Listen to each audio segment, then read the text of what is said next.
बंधु समेत जबे अहि रावण ले रघुनाथ पताल सिधारो।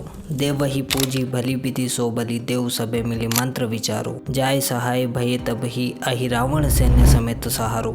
को नहीं जानत है जग में कपि संकट मोचन नाम तिहारो। संकट मोचन महाबली श्री वीर हनुमान, जिनका नाम मात्र लेने से ही सभी कष्ट दूर हो जाते हैं। हनुमान जी जो कि श्री राम जी के सबसे बड़े भक्त भी हैं और उन 7 चिरंजीवियों में से एक हैं जो समय के अंत तक इस धरती पर धर्म के रक्षक हैं, जिन्हें भोलेनाथ का अंश भी माना जाता है। श्रीमद् रामायण जी का यह वृत्तांत तो आपको ज्ञात ही होगा, जब अहि रावण श्री राम तथा लक्ष्मण जी को बंदी बनाकर बलि देने के लिए पाताल लोक ले जाता है और जब इस बात का पता हनुमान जी को चलता है तब हनुमान जी पाताल लोक की ओर गोता लगाते हैं। और अगर मैं आपको ये कहूँ कि जिस जगह से जिस स्थान से हनुमान जी ने पाताल की ओर गोता लगाया था उस स्थान के मैं आपको दर्शन कराने जा रहा हूँ तो आप मानोगे।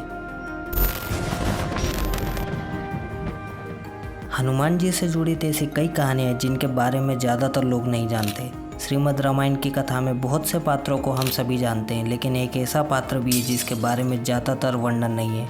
दोस्तों, अहि रावण कौन था? रामायण की कथा के अनुसार रावण के 2 भाई कुंभकर्ण और विभीषण के अलावा भी 2 सौतेले भाई थे, जिनका नाम था अहि रावण तथा मही रावण। इस बात का वर्णन हमें श्री रामचरितमानस में देखने को मिलता है। जिस प्रकार रावण लंका का राजा था, उसी प्रकार अहि रावण पाताल लोक का राजा था, जो कि अपनी मायावी शक्तियों से किसी का भी रूप धारण कर सकता था। श्री राम जी के साथ युद्ध में जब रावण का पक्ष कमजोर पड़ने लगा, तब रावण ने अहि रावण को अपना साथ देने के लिए बुलाया था।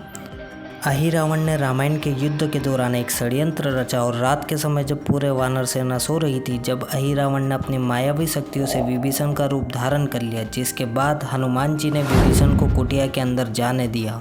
कुटिया में जिस समय श्री राम तथा लक्ष्मण जी सो रहे थे, तब अहि रावण उनका हरण करके पाताल लोक ले गया। अहि रावण अपनी आराध्य देवी महामाया को श्री राम तथा लक्ष्मण जी की बलि देना चाहता था। जब हनुमान जी को श्री राम तथा लक्ष्मण जी कुटिया में नहीं मिलते हैं, तब वे विभीषण जी के पास पहुंचते हैं। तब उन्हें विभीषण जी बताते हैं कि वह अहि रावण था जो रूप बदलकर श्री राम तथा लक्ष्मण जी को पाताल लोक ले गया है। यह ज्ञात होते ही हनुमान जी पाताल लोक के लिए गोता लगाते हैं और जिस स्थान से हनुमान जी महाराज ने गोता लगाया था वह स्थान सावेर तहसील में स्थित है, जिसकी दूरी उज्जैन से लगभग 25 किलोमीटर की है। दोस्तों, इस पवित्र रामायणकालीन मंदिर को हम श्री राम पाताल विजय उल्टे हनुमान के नाम से जानते हैं, क्योंकि यह वही जगह है जहां से हनुमान जी पाताल लोक पहुंचे, जहां उनका सामना अपने पुत्र मकरध्वज से हुआ तथा अहि रावण का वध कर हनुमान जी मकरध्वज को पाताल लोक का राजा घोषित कर पुनः श्री राम तथा लक्ष्मण जी को युद्ध भूमि में लेकर आए थे।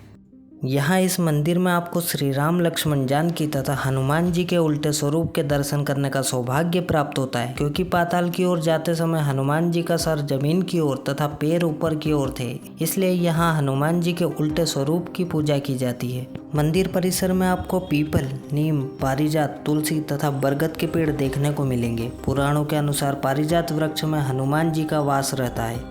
मंगलवार को हनुमान जी को चोला भी चढ़ाया जाता है। ऐसी मान्यता है कि 3 तथा 5 मंगलवार करने से जीवन में आई कठिन से कठिन विपदा दूर हो जाती है।